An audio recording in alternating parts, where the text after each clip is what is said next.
So people often ask me, do you believe in God? Which I don't like that question. First of all, it's an attempt to box me in a sense. And the reason that it's an attempt to box me in is because the question is asked so that I can be firmly placed on one side of a binary argument. And the reason I don't like to answer it is because A, I don't like to be boxed in, and B, because I don't know what the person means by believe or God. And they think they know. And the probability that they construe belief and construe God the same way I do is virtually zero. So it's a question that doesn't work for me on multiple levels of analysis. But strangely enough, just as we were talking, the answer to that question popped into my head. I act as if God exists. Now you can decide for yourself whether that means that I believe in him, so to speak. But I act as if he exists. So that's a good enough answer for that. Then with regards to these other issues, the divinity of Christ, well, I would say the same problems with the question formulation obtain. What do you mean by divine? And also, what do you mean by Christ? These are very, very difficult questions.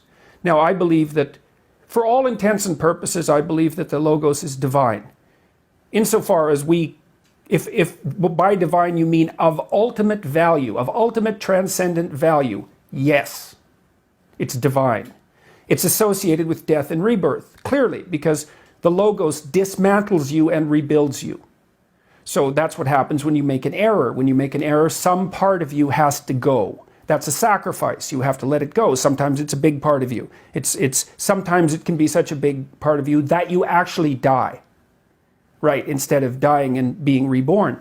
Is there something more than merely metaphorical about the idea of dying and being reborn? Yes, there is, because those are associated with physiological transformations. What's the ultimate extent of that? That's a good question. The question is, what happens to the world around you as you increasingly embody the Logos? And the answer to that is, we don't know. We don't know what the ultimate level of this. Now, the hypothesis is, and it's a hypothesis that extends to some degree to Buddha as well, the hypothesis is that there has been one or two individuals who managed that, and that in their management of that, they transcended death itself. Well, then you might ask yourself, well, what do you mean by transcended death? Well, in the case of Christ, let's assume he was a historical figure for the time being, which I think is the simplest thing to assume. I think there's sufficient evidence to conclude that. You could conclude otherwise, but I feel that there's sufficient evidence to conclude that.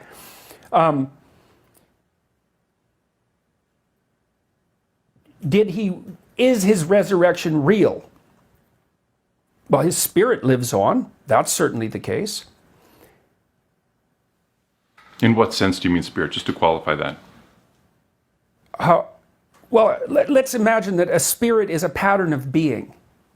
And we know that patterns can exist, patterns can be transmitted across multiple substrates, right? Vinyl, electronic impulses, air, vibrations in your ear, neurological patterns, dance. It's all the translation of what you might describe as a spirit, right? It's that pattern.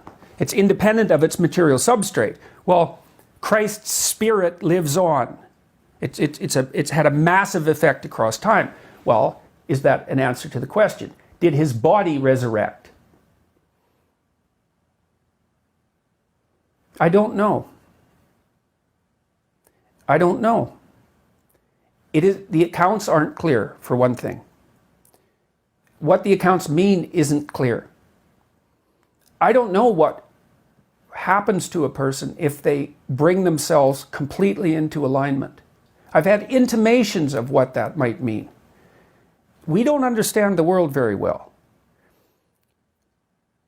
We don't understand how the world could be mastered if it was mastered completely. We don't know how an individual might be able to manage that.